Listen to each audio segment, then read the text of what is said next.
The Myles Garrett trade request should officially change the Browns' offseason plans in the months ahead.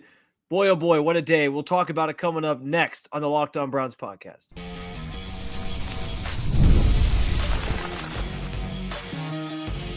You are Locked On Browns, your daily Cleveland Browns podcast. Part of the Locked On Podcast Network, your team every day.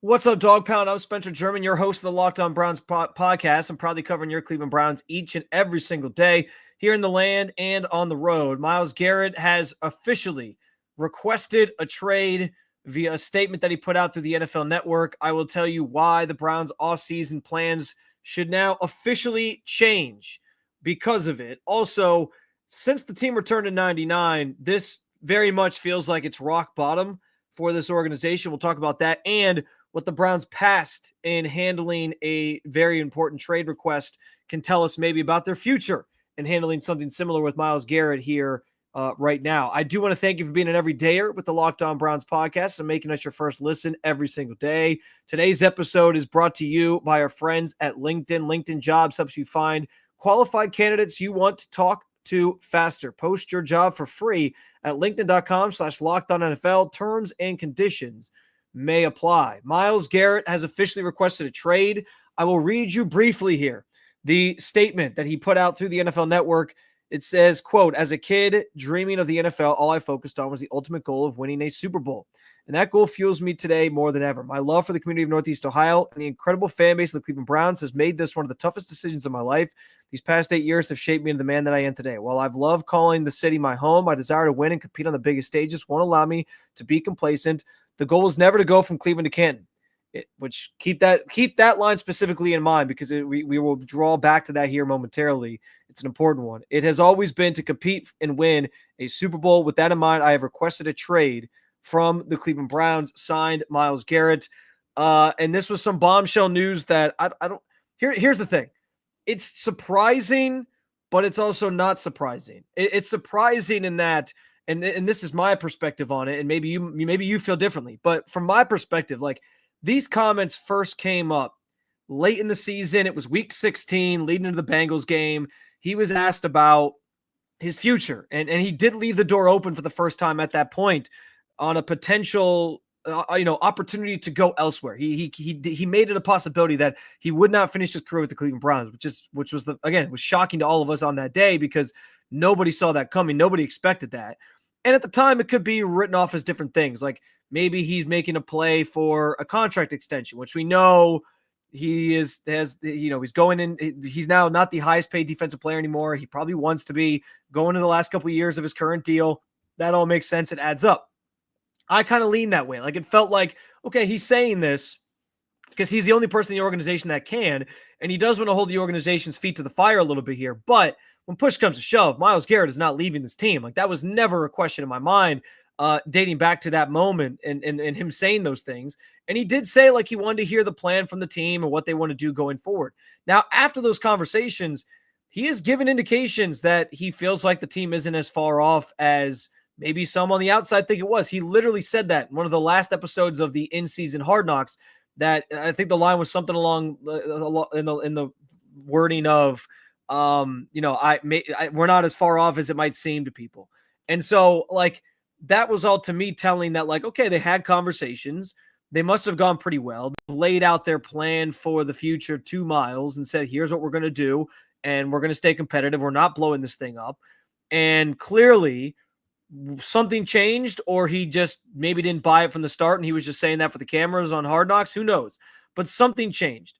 And now we're left, in the situation where Myles Garrett is officially requesting a trade. I honestly, like, I kind of wondered if something changed during the Pro Bowl weekend, like the Pro Bowl festivities.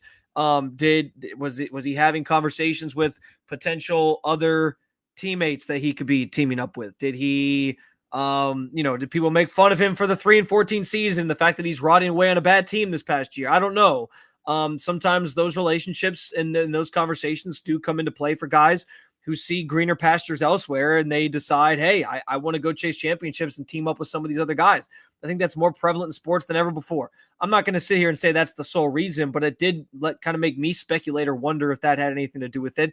The fact that he was at the Pro Bowl this weekend around guys who he obviously has great relationships with and some of the other best players in this league. And he's sitting there like, man, where is our team coming up short? So I don't know. That's just pure speculation on my end. But I did find the timing of that kind of interesting, especially given that it sounded like he was okay with whatever the team laid out as their plans moving forward in the weeks since making those comments, in the weeks since the season ended. Clearly, that's not the case. And so now there are so many different tentacles, so many different branch realities or alternatives that kind of come off of this main topic of Myles Garrett requesting a trade. And we'll have plenty of time this week to dissect each and every single one of them and attack this topic in this story from all those different angles. But I think where I want to start is that this changes the math on everything the Browns had planned this offseason. Whatever plan they laid out to Myles, whatever they were sort of selling him as our path forward to staying competitive and still trying to chase championships, whatever that was, if Myles Garrett's requesting a trade, you throw it out the window. It's gone. It is time officially to blow it up. And I have been, well, as you might know from watching this show or hearing me on other platforms that I work on or in other spaces, you know that I have been staunchly against blowing this thing up and starting from scratch because that doesn't guarantee anything. Look what it got the Browns. 2 playoff wins in a 4-year span, or 2 playoff appearances in a 4-year span, 1 playoff win, and a window that now looks like it's closing even more abruptly than anybody thought could be possible to chase championships. Like, it still didn't get you the ultimate prize. So I'm generally against blowing it up. But if Myles Garrett is going to force his way out, and if this thing is going to get ugly, because right now the organization is saying we're not going to move on from him. Andrew Berry said that at his end of season press conference. He had that line in there about the direct path from Cleveland to Canton for Myles Garrett, which again, something that Myles Garrett referenced in his statement, which makes me think like behind the scenes, like maybe he's not as happy with this organization or Andrew Berry's plans or whatever as he might have let on, because for him to sort of take a shot like that at Andrew Berry's direct quote from his press conference is incredible. I mean, there's something there as to why he did that, especially, and this is again, Myles Garrett was a guy who was saying towards the end of the season, as long as these guys are in place, as long as the people in power are still here, I feel comfortable with this group, which is part of the reason why I'm assuming they didn't why the Hasms decided to stick with this group moving forward, because they probably trusted them as much as Myles Garrett trusts them. Now I think that gets called into question. And so as you talk about blowing it up, there's so many more levels to that as well of, do you trust Andrew Berry to be the one to sort of do the rebuild here? Do you trust Andrew Berry to lead this team into the next era of whatever this looks like and get the team back to prominence as quickly as possible? Those are all questions we can explore at a later time. But I do think in my heart of hearts, like, this has to mean you start over. If Myles Garrett wants a trade, and he is forcing his way out and he's going to make this thing as ugly as possible, you're no longer playing for championships. You're no longer playing to win because you're losing your cornerstone player. You are planning for the future, not winning now. That is what you're playing for if Myles Garrett really forces his way out of Cleveland. It's just plain and simple. You're trading him for picks. That's what it's going to be. You are going to trade him for draft compensation that allows you to stockpile as many talented players in the next couple of years of drafts as possible and build this roster again from the ground up. Again, we can have questions and conversations about whether or not Andrew Berry is the right person for that task. And I get it. Like, I'm doing a really sharp pivot here from being the guy who's like, I don't think the roster is that far off. I don't think you have to blow it up. I don't think you have to start all over. It doesn't guarantee you anything. That was all before thinking Myles Garrett really did was going to force his way out of here. With that in context and that new story and this new this new part of this equation, I can't figure out, like, a lot of my take on that centered around, well, you have a cornerstone player, Myles Garrett, that you can still build around, who's in the prime of his career. You have some other cornerstone players, but once Myles is gone, that changes the math on everything. You don't have that generational talent anymore if he gets traded. So I know it's a sharp pivot, like I said, but for me, this has to be now a complete change of plans. Whatever your plans were this offseason to bolster the roster around what you already have, forget it. Forget it. Assuming they're actually going to trade him, because again, they're digging their feet in the sand and saying they won't, which I do want to talk about coming up. But if they actually, if Myles Garrett trade happens, if they can't mend fences, and I think that's going to be harder to do than probably what it seems, you have to, I think, pivot to a completely different plan of let's accumulate draft capital. Let's draft as many players as we think are going to help us and reconstruct this roster this offseason and focus on what next offseason looks like as well. Get draft compensation for 2026 and figure out how we can get this franchise, turn this roster over into a contending team in the future rather than right now. That's just plain and simple. My whole premise initially centered around Myles Garrett was going to be here. He was going to still be your cornerstone player, and you have pieces and parts to build around. You'd still have some of those guys. Denzel Ward hasn't requested a trade. There's other players that are foundational pieces that could still potentially still be here beyond a Myles Garrett trade situation. Although maybe that changes too. If they see Myles once out, maybe others want out. Who knows? But sitting here today, my plan hinged on you still have that generational talent in Myles Garrett on this roster, and you can't let that go to waste. Without that player, changes everything. And so I do think this is now a situation where the Browns have to consider blowing it up this offseason and rethink whatever they were going to do this offseason, throw it out, scrap it, start fresh, and focus on draft accumulation, draft capital accumulation, draft talent from the next couple years coming out of the college ranks accumulation, and build this roster back to prominence from the ground up. I think that's just the way it's going to have to be. Along the lines of building this, of throwing out your plans, how did we get here? There's a lot that goes into that, but I think there is one overarching inflection point that we will talk about. And I believe because of that thing that I'll get into, this is a truly rock bottom for this organization since the team returned in 99. I will explain why coming up next on the Locked On Browns podcast. As a small business owner, your work doesn't end when the clock hits 5. Your business is always on your mind, which means when it's time to hire, you need a partner that works just as hard as you. That's where LinkedIn Jobs comes in. When you check out LinkedIn, clocks in. LinkedIn makes it easy to post your job for free, share it with your network, and get qualified candidates all in one place. Post your job now. LinkedIn's new feature can help you write job descriptions and then quickly get your job in front of the right people with deep candidate insights. And here's a pro tip. Add the hashtag hiring frame to your profile picture to double your reach for qualified candidates. No wonder 72% of small business owners say LinkedIn helps them find high-quality hires. Post your job for free at linkedin.com/LockedOnNFL. That's linkedin.com/LockedOnNFL to post your job for free. Terms and conditions may apply.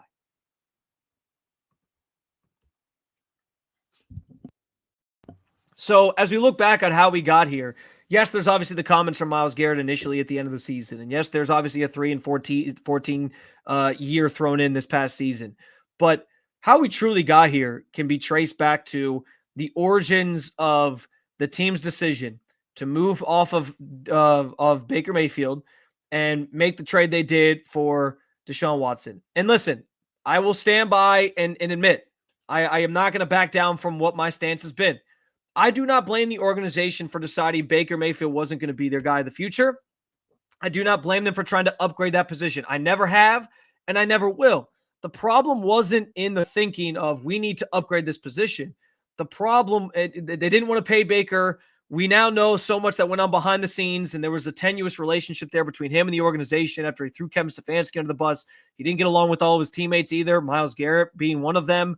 And so there was problems that existed there. And so they did not believe he was the guy for the future of this franchise. And I can live with that. I can live with that decision of we need to move off of Baker Mayfield and think about the future and upgrade this spot. It's the most important position in the game. It's the most important position maybe in all of sports. And so I understood the math on that at the time. But the decision to trade for Deshaun Watson is what ultimately brings us here today. And like this trade that clearly has blown up in the Browns' face royally. This deserves to be like studied one day. There needs to be a documentary on this.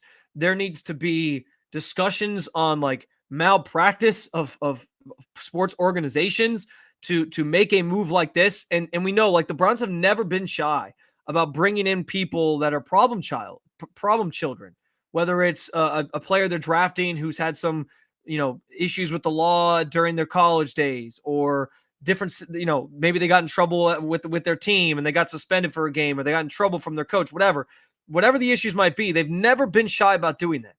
But to bring in a player that had as much baggage as Deshaun Watson did, and just and tell everybody that you vetted him fully to the capacity of, like, vetted the entire situation as full to its fullest potential, and understood, like, how they said that they didn't.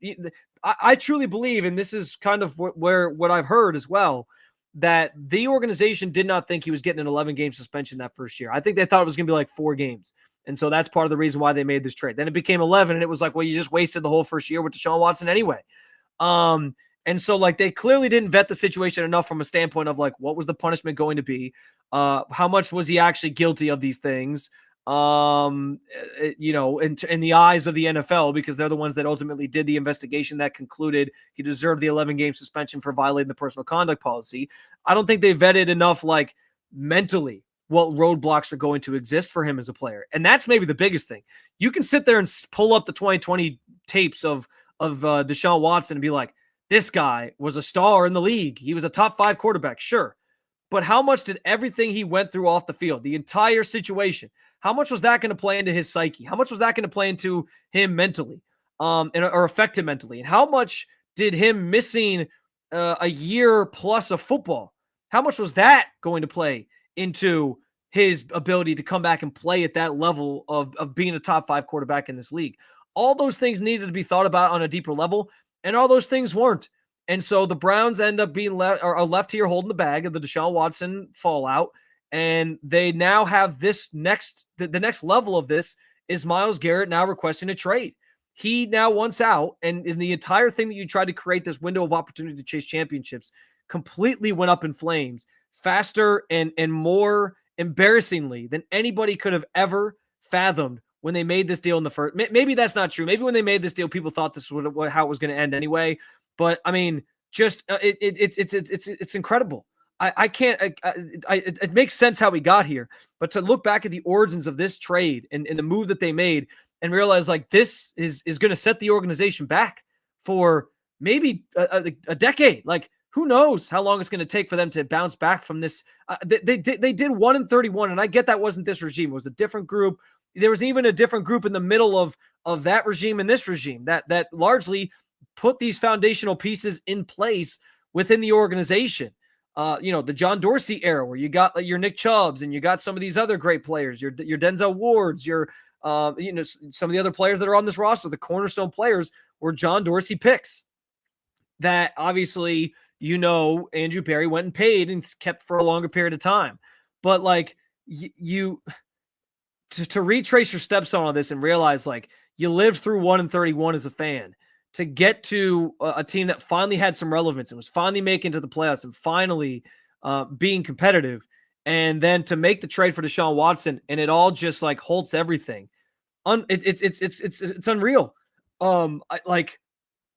Nobody would have thought this is where this ends, when they were 1-31, focusing on what they now, I think, need to focus on in general with this roster, which is rebuilding from the ground up and starting all over. Nobody thought that's where this was going to end up, truly. Like, people thought this was going to lead to brighter days, rainbows and butterflies, chasing championships, AFC championship games. It's a mess. And, like, that culture that the Browns apparently built under Kevin Stefanski and Andrew Berry doesn't look like it's as stable as it once was. And you threw that into whack as well with the Deshaun Watson deal. Like, that can't be understated. Bringing him in here threw everything for a loop. The culture was disrupted. There was the reports at the end of the season about, like, walking on eggshells, kind of a tenuous, weird vibe between him and his teammates. And when he was no longer really around because he was dealing with his injury rehab, his Achilles rehab, that actually ended up being the team actually had better vibes around them when he was gone. Like, all those things were disrupted. You had such a good thing going if you were Andrew Berry and Kevin Stefanski, and it was all disrupted by one move that some people predicted. Again, this is how it was going to end. But the fact that, It's just crazy. To me, this has to be rock bottom for this organization since the team returned in 99. Nothing will ever top your team being taken from you. And I'm never going to try to put anything on that same level because, I mean, that's a very unique situation that broke a lot of hearts in Cleveland back in the 90s when the team was lost and it was their beloved Browns. They had to come back. But since then, since this city got its team back, this is rock bottom. It has to be. I mean, for this to go, you thought you were finally out of the woods, and then for it to just blow up royally. And on Andrew Berry's watch, you make what people are going to call for years to come the worst trade in NFL history, maybe sports history. And you lose a generational talent, the best player since Jim Brown, undisputedly, the most talented player this franchise has ever had since the days of Jim Brown. You're going to lose him now too because of this move. Like the ripple effects, the ramifications of the Deshaun Watson deal are truly like they are deep. They run deep within this organization now, and there's no telling how long it's going to take for this franchise to recover from it. And I think that's why it starts with you can't try to piecemeal this thing together and be like, well, we'll sort it out. We'll make it work. We'll figure it out. We'll make it work. Like you just can't. If Myles Garrett truly is gone, if they end up trading him the way he requested, you have to rip the Band-Aid off. You have to pull that Band-Aid off, start over, start fresh, and try to get this thing back on the tracks that way because prolonging it isn't going to help. Like you got to somehow dig a hole at 20 feet deep and bury this Deshaun Watson ordeal. This entire era of Browns football needs to be buried as deep into the ground as possible, and they just need to forget about it. And so, yeah, like for me today, a day where Myles Garrett requests a trade is rock bottom for the organization since the team returned in 99. It has to be. It absolutely has to be. And it all stems from, again, the very costly decision to get to trade for Deshaun Watson. And it's not just bringing him in either. It's also the fact that you gave up 3 years worth of first-round picks that maybe could have helped you supplement this roster and made it more competitive to where Myles Garrett maybe then wouldn't want to be traded out of town because your team would be more competitive and your team would be even better. Like it's every ounce of it. Every ounce of it. Like this, and Andrew Berry's drafts haven't been good enough around not having those picks to warrant him being him basically trying to fix this thing. Like it's ridiculous. Like the whole thing has been a royal disaster. And like I said, there will be conversations, documentaries, studies done on what not to do. And the Browns will be the prime example of that when it comes to running a sports franchise. And man, like this deal will forever live on in infamy in Cleveland sports history as one of the worst decisions an organization in this town has ever made. And it's on Andrew Berry's watch. What does that mean for him? I think is something that we do need to talk about as well. But real quick, I do want to hit on the fact that there has been another trade request with this regime before on a notable player, David Njoku, back in 2020. How the organization handled that could provide some insight into how they'll handle this one. Obviously, it's not apples to apples because you're talking about a generational player and a good player. But I want to talk about that coming up next on the Locked On Browns podcast. The big game is almost here, and there's no better way to make it more exciting than with PrizePicks, the best place for daily fantasy sports. With over 10 million members and billions in winnings awarded, PrizePicks makes it fun and simple to get in on the action. Here's how it works. You pick more or less on at least two players' projections, and if you're right, you can win up to 1,000 times your cash. PrizePicks even has a free pick for the big game where Patrick Mahomes just needs to throw for 1 yard. That's right, just 1 yard, and if you pair that with another pick, you'll be cashing out big. Leading up to the game, I'm already looking to potentially pair that free pick with Travis Kelce more receiving yards after he had a little bit of a dud game against the Bills. Also, don't forget to take advantage of a number of their promos, including the Super Sweet Millie Winners big game lineups. If you tail a lineup that goes 3 for 3, you can win up to win a split of $1 million in promo funds. Download the app today. Use code LOCKEDONNFL to get $50 instantly when you place your first $5 lineup. That's code LOCKEDONNFL for $50 instantly after you play your first $5 lineup. It's how the PrizePicks run your game. It was a glorious college football season for me because it ended with Ohio State winning the national championship, and I got to say I saw the Buckeyes in person this year. My wife and I went to the Michigan game, and while we were there, yes, disappointing result. We were very upset, but we will forever have the memory of seeing the national champs in person this past year.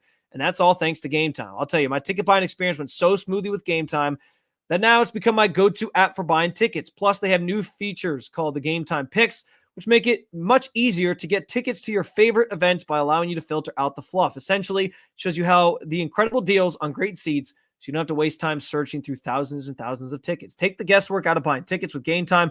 Download the Gametime app, create an account, and use code LOCKEDONNFL for $20 off your first purchase. Terms apply. Again, create an account and use code LOCKEDONNFL for $20 off. Download Gametime today. What time is it? Game time? So there is an interesting, historic moment for the Browns to maybe reference when it comes to this trade request for Myles Garrett, in that we have seen this organization go through a trade request before, and how they handled it is pretty interesting and might actually provide some insight into what the Browns will do with Myles here. And it does come from David Njoku in 2020. Many of you might remember this. Browns fans, I'm sure, remember his infamous trade request when the new regime comes in with Kevin Stefanski and Andrew Berry, and they were able to mend fences. The Browns dug in and said we were not trading David Njoku. They denied the trade request, and they were able to mend fences. But I think what's different here is it's not an apples to apples comparison. At that time, it was a new regime, maybe didn't see eye to eye with David Njoku, or David Njoku didn't see eye to eye with what they wanted to do. Obviously, you had seen the organization sign Austin Hooper that offseason. There was a lot of things in play for why Njoku was unhappy, and he felt like he should be the focal point of the team. And yeah, so obviously you go back, you can read all about that, but like it's different when it's a new regime that's still kind of trying to get to know each other to sort of fix the relationship or get on the same page. I view it kind of as like if you're in a relationship or if two people are dating or whatever, and they're getting to know each other, you may be able to forgive someone if there's like a big fight, blowout fight, and one of the people is like, one person in the relationship says like, screw you, I can't do this anymore, I'm out of here. Like if it happens in the first like month and there's just like this big blow up moment, okay, maybe you mend fences. I remember back in high school, there were so many of my friends who they were in like these toxic relationships, which maybe that's part of the problem too. They were toxic, but where they would date somebody, they'd break up, and then like 2 weeks later, they'd get back together. It was this whole thing. But that's easy when you guys are like first getting to know each other, and you're, in that honeymoon stage where it's like, oh, we love each other and we're hooking up and we're having fun and whatever. And it's young love. And then once you're in it though, like once you're deep in it, if you're married to each other, you guys are together for a long extended period of time. Once you then throw out the card of like, that's it, I'm out of here, I'm done. It's a lot harder to come back from that once you guys are like knee deep in it with each other for that long period of a time. And so that's the difference between David Njoku requesting a trade request when a new regime comes in and takes hold of the organization, and Myles Garrett requesting one now. Myles Garrett and the Browns have been together for 8 years. He's been with this regime for the last 5. And even though he alluded to trusting them moving forward after his initial comment saying he would leave the door open on playing somewhere else, there still is this, like, there is clearly some disconnect here.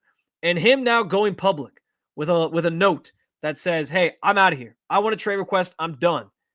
That's hard to come back from. And I understand, like, Andrew Berry, he's been adamant. He said it at the end of season press conference. He said it at the Senior Bowl last week. And through representatives, the team has said that they have no intentions of trading Myles Garrett at this time. And so all those things can be true. And the Browns may be inclined to sort of stick this one out and see if they can fix their relationship and their problems, maybe go get couples counseling or whatever they need to do to resolve this thing. They can try their damnedest to do that. Whether or not they pull it off, though, is a different story. Because like I said, once you play that card in a relationship that's been going on for quite some time, it's hard to come back from it. Like once somebody says, like, I quit on something that's been years in the making, it's not so easy to just pivot back to, oh, well, we'll figure it out. Like, no. That's why marriage counseling exists, to go back to my relationship example. But so I don't know if there's any type of counseling, any sort of, kumbaya sort of moment that the organization and Myles Garrett can have to figure this thing out, fix it, mend fences, whatever term you want to use to get to find a happy ground where they can all move forward together in the future. But it seems unlikely. And so I find it hard to believe that they'll stick to their guns forever. I ultimately think, even though that history shows they've done that in the past and it worked with David Njoku, but like I said, I just think the situations are too different. And also, you're talking about a generational player in Myles Garrett versus David Njoku, who he's a good player. He was a Pro Bowler last year. He's a good player. I think he took a step back this year. But you're not building around David Njoku the same way you're building around Myles Garrett. This is a generational, like I said last segment, a generational, once in a lifetime player that we haven't talked about with this franchise since the days of Jim Brown. So yeah, they're different situations entirely. And while I commend Andrew Berry for maybe trying to do that and maybe trying to work things out and sticking to his guns on, we're not going to trade him no matter what. Like, we value him too much to do so.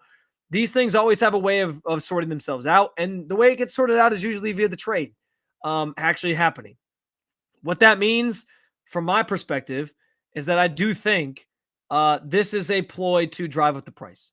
If you dig your feet in, if you make it clear, like, we have no intentions of trading this player, buzz off, stay away, that allows teams to then kind of up the ante and be like, what's the Godfather offer we can give you to eventually push a deal across the table? Because there's always the philosophy out there that there's always a price, right? There is always a price that makes sense for somebody to pull the trigger on whatever the player is, whatever the deal is. There's always something out there. And so because of that, I think that's more so what's going on here is the Browns are saying, they're digging their feet in and saying, we're not doing this. We refuse. But it's only a for now sort of statement. And I did find that interesting. Like, we can start speculating on what type of return Myles Garrett can get. And I think that's probably a conversation we should have in the days ahead. I certainly will talk about that with you, because it's going to be a topic that dominates this conversation. Like, what sort of package will Myles Garrett net you? And I know there's going to be a lot of Browns fans, maybe you're one of them, who jumps to like the 3 first-round picks or no offer or no deal. First of all, you lose a little bit of leverage when the player starts saying, I want out. Then everyone knows that you have a volatile situation on your hands. Now, granted, like I said, maybe they're going to try to smooth things over, and this is their play at saying, well, we're not giving them up, so if you really want them, make us the best offer you can. I get that. But if you subscribe to the idea that there's always a price, people are going to throw out their fanciful ideas of like 3 first-round picks. There was actually Diana Rossini of The Athletic put out there, moments after the trade request went down, that she had talked to one GM and their vision of what a Myles Garrett trade would look like, she said, was probably a first plus. And what that looks like is a first and a second, or a first and two thirds, maybe throw a player in there. And she made it pretty clear it will not be 3 1s. Or that's what she said. I guess this GM says that it won't be 3 firsts for Myles Garrett, as much as people maybe were thinking that was the pie in the sky hope or dream for this team to pull off. It doesn't sound like that's going to be on the table. So we'll talk more about what the trade package could potentially look like, but that's obviously not the news I think Browns fans want to hear, because they're envisioning you trade Myles Garrett, you get 2 firsts at least, and you set yourself up for just like stockpiling this roster in the next 2 years and getting it back on track as quickly as possible. Doesn't sound like that's the case. You're going to have maybe a first, probably a first, maybe a second, maybe 2 thirds, and like you can still hit on those picks. But again, this all is connected. It's all intertwined, because there's a deep, deep tapestry here that runs, that weaves pretty lengthy, because you have at the head of all this Andrew Berry being the guy making those decisions and whether or not people trust him. And so those are conversations that we will continue to have. But I wanted to use this space today to react to this news, because again, both surprising and unsurprising, given what Myles kind of set the stage for at the end of the season, but also surprising because I thought they had kind of smoothed it over. It felt like to me this was not going to be the place this got to, but we had the Deshaun Watson trade to thank for that. Really, as David S. in the comments says, we have the Haslams to thank for that. Another episode down with you, Dog Pound. Thank you for joining me as always to talk about your favorite football team, even on a pretty historically disappointing and probably frustrating day. There'll be plenty more to talk about in relation to the Myles Garrett trade, especially, but also the draft and much, much more. So I hope you continue to make this show your first listen every day. For your second listen, go find the new Locked On NFL show, or if you want to keep it local, You can check out Locked On Cavs or Locked On Guardians. Thanks for being an everydayer at the Locked On Podcast Network. I will talk to you again real soon, Cleveland. Take care of yourselves. I know this is a sad day.